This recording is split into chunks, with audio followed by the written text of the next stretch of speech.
Non, on n'est pas obligé de subir ce genre de chaussures sur le GR20. Voici pourquoi.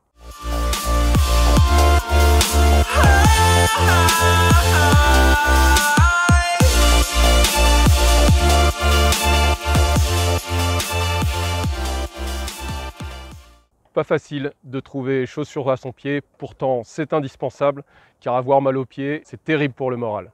J'ai vu beaucoup de gens abandonner à cause de ça. On va faire un portrait robot de la chaussure adaptée au GR20.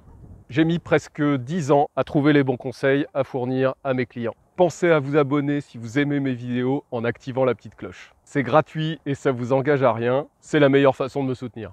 Je vais vous donner ma méthode perso pour sélectionner les chaussures qui m'accompagnent sur le GR20. Et enfin, on va voir s'il vous faut des hautes ou des basses. Partout en Corse et sur le GR20 en particulier, le terrain est extrêmement rocailleux comparé à d'autres massifs.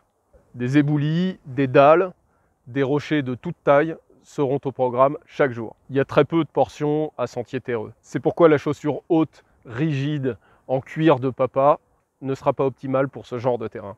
Donc voici, par ordre d'importance, les caractéristiques de la chaussure idéale pour faire le GR20. Une semelle souple égale légèreté, sécurité et confort immédiat. Une chaussure souple sera toujours plus légère qu'une chaussure rigide. Une chaussure souple se déformera plus facilement sur votre pied. Elle deviendra donc plus vite confortable. Sur ces terrains techniques, pour garder l'équilibre avec un sac dans le dos, il est fondamental d'avoir un maximum de retour d'information du sol et de bien ressentir le sol. Avec une chaussure souple, vous aurez un ressenti plus juste du terrain et une meilleure proprioception, donc une meilleure gestion de votre équilibre. L'amorti était une obsession marketing pendant des années. Mais le meilleur amorti, c'est de transformer le choc vertical en énergie horizontale. C'est pourquoi rien ne doit venir perturber ce mouvement naturel de déroulé du pied. Parlons du grip. Votre pied a besoin de se déformer à la recherche du meilleur grip. Justement, c'est indispensable d'avoir un caoutchouc qui adhère parfaitement au granit mouillé sous votre chaussure. Vous en aurez besoin lors de la traversée des nombreux torrents sur le GR20 et dans bien des situations en cas de pluie sur des dalles quand vous serez en appui en adhérence. J'ai essayé les semelles Michelin, Continental, Contagrip de Salomon et franchement, c'est pas terrible sur le mouillé. Les meilleurs grips que j'ai pu tester sont le C4 de chez 510, le Friction de la Sportiva et le Vibram Mega Grip. Attention, tous les Vibram ne sont pas des Mega Grip. Le Vibram classique n'est pas exceptionnel sur le mouillé.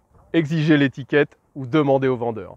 Notez au passage que la performance d'un grip sur les rochers mouillés n'a rien à voir avec la hauteur et l'usure des crampons. Seule la qualité du caoutchouc utilisé comptera. Il suffit de regarder comment sont faits les chaussons d'escalade.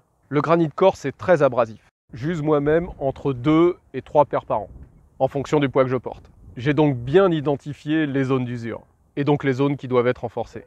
Exigez un pare-pierre en caoutchouc au moins sur l'avant et sur toute la zone basse de la chaussure, pour renforcer cette zone agressée en permanence par les rochers. La présence d'une climbing zone est toujours la bienvenue. Ce renfort rend la semelle plus solide, plus rigide à l'avant du pied et permet un contrôle très appréciable sur les petites prises. Alors, faut-il une membrane étanche et respirante? Oui, en début de saison, et pourquoi pas en fin de saison, s'il reste de la neige et que vous allez marcher dans la végétation mouillée. Mais c'est parfaitement inutile en juillet-août. Si vous goûtez à la violence des orages d'été en Corse, il pleuvra tellement fort que vous serez de toute façon entièrement trempé. Et même avec un pantalon de pluie qui recouvre entièrement vos chaussures. Je choisis donc, si c'est possible, toujours des modèles sans membrane étanche et respirante, qui sécheront plus vite une fois trempés. Et oui, une simple journée de marche suffira à les sécher par simple effet de pompage. Notez que les membranes ont tendance à réduire le volume interne de la chaussure, en tout cas au début. Un modèle à membrane paraîtra toujours plus étroit à l'essayage qu'un modèle qui n'en a pas. Alors, chaussures hautes, chaussures mid ou chaussures basses pour le GR20? Pour répondre à cette question, il faut déterminer quel marcheur vous êtes réellement.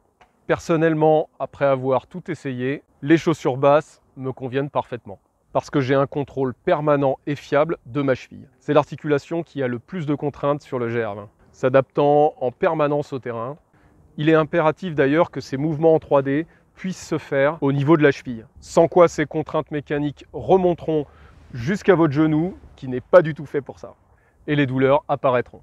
Si vous êtes un poids léger, disons moins de 85 kg avec votre sac à dos, et que sauter de rocher en rocher est un jeu pour vous, alors vous pouvez tenter les chaussures basses. Mais attention, parce que vous vous sentirez plus vulnérable, votre façon de marcher devra être bien plus précise, ce qui vous demandera de l'attention en permanence. Et vous n'aurez pas le droit à l'erreur. Bref, si vous venez avec des chaussures basses, c'est que vous avez une solide expérience des terrains caillouteux.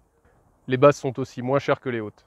Donc tout porte à croire que c'est idéal, mais est-ce vrai pour tout le monde? Si vous n'êtes pas très sûr de vous dès que ça se complique, dès que ça devient caillouteux, ou que vous allez simplement porter beaucoup de poids, ou que vous êtes au format rugbyman, que vous faites ou que vous avez fait très souvent des entorses, alors n'hésitez pas, prenez des tiges hautes. Il existe aujourd'hui des chaussures avec une tige haute, mais dont la semelle reste souple et vous permet un bon retour d'information. Je vous en parle dans cette vidéo. Les chaussures mid sont des chaussures basses, donc légères et souples, avec une tige légèrement plus haute, pour protéger la malléole. Souvent, ils ont juste ajouté un crochet. Mais elles montent suffisamment haut pour protéger la cheville, notamment des chocs latéraux que vous pouvez prendre avec les cailloux qui roulent. C'est un très bon compromis si vous n'êtes pas sûr de vous et si vous n'avez pas la possibilité de vous entraîner sur terrain caillouteux avant de venir. Mais elles existent malheureusement toujours avec une membrane étanche et respirante. Alors, chaussures de trail, une bonne idée? Oui pour les poids légers et pour les filles. Et oui mesdames, vous bourrinez beaucoup moins que les hommes. Ma compagne Cinzia fait toute sa saison avec une paire d'Ultra Raptor de la Sportiva. Mais c'est une professionnelle de la montagne qui ne connaît pas les entorses. En plus du confort et de la respirabilité naturelle qui le caractérise, je préfère le cuir au synthétique. Notez que le cuir s'adaptera plus facilement que le plastique à votre pied et sera presque insensible à la perforation. La végétation est très piquante en Méditerranée. Si vous avez toujours du mal à être à l'aise dans vos chaussures, que vous êtes très sensible des pieds, ou que vous avez une déformation ou une pathologie particulière, notez qu'un laçage qui descend très bas, c'est l'assurance d'une adaptabilité parfaite jusqu'au bout des orteils, à condition de prendre soin de refaire entièrement le laçage lors de votre première utilisation et de serrer modérément et uniformément. Notez que sous l'effet de la contrainte et de la sueur, une chaussure finira toujours par s'adapter plus ou moins à votre pied, mais pour ça, il faut que le pare-pierre soit relativement souple. Allez, on passe à l'essayage. Pensez à prendre vos semelles personnelles si vous en avez et munissez-vous des chaussettes que vous allez utiliser sur le GR20. Choisir des chaussures adaptées à votre morphologie, c'est crucial sur le GR20. Une forme adaptée, c'est l'assurance de ne pas avoir d'ampoule. Bien connaître ses pieds, comment les mesurer. Difficile d'avoir une vision juste de son propre pied. Pour éviter une auto-analyse hasardeuse, munissez-vous d'un outil simple à télécharger sur le site de Sidas, le Foot-Sizer. Je vous mets le lien en description. Avec ça, vous pouvez mesurer objectivement votre pied. Pensez bien à vérifier l'échelle après l'avoir imprimé. Vous les mesurerez comme ceci. Ici, je fais du 42 à droite et du 41,5 à gauche. Sur le terrain, sous l'effet de la chaleur, votre pied aura tendance à prendre un peu de volume. Bien plus sollicité qu'en ville, il aura tendance à se muscler tout au long de votre séjour. C'est pour ça que je vous recommande de prendre une demi-taille au-dessus de votre pointure habituelle, mais surtout pas plus. Une chaussure trop grande augmente les frictions, donc le risque d'ampoule. Reportez votre pointure obtenue à droite, vous saurez alors si votre pied est étroit, classique ou large. Tout le monde a un pied plus puissant que l'autre, c'est souvent votre pied d'appel. Basez-vous sur votre pied le plus large, il sera toujours possible de resserrer les lacets du côté le plus fin. Au-delà des mensurations, quel est le volume global de votre pied? J'ai le pied fort au niveau du coup de pied, car j'ai parfois du mal à récupérer de la longueur de lacet pour faire un double nœud. Mes chaussures auront tendance à se déformer à l'extérieur, je ne vois plus la semelle sur le côté quand je les regarde d'en haut, c'est que j'ai le pied large. Si j'ai toujours trop de lacets, c'est l'inverse, c'est que j'ai le pied fin. Comparez votre pied à ce dessin. Un pied égyptien et un pied carré seront moins facilement à l'aise dans une chaussure pointue, c'est logique.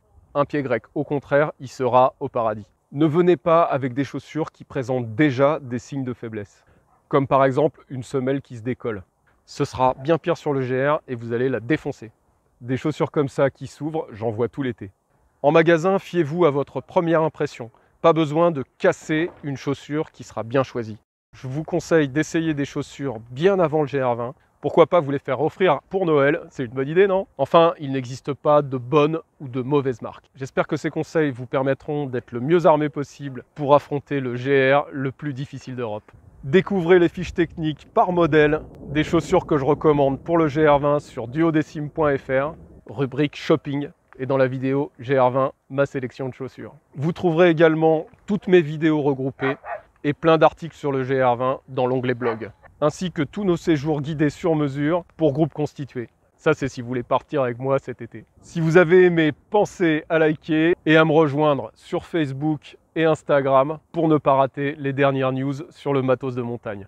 Allez, ciao!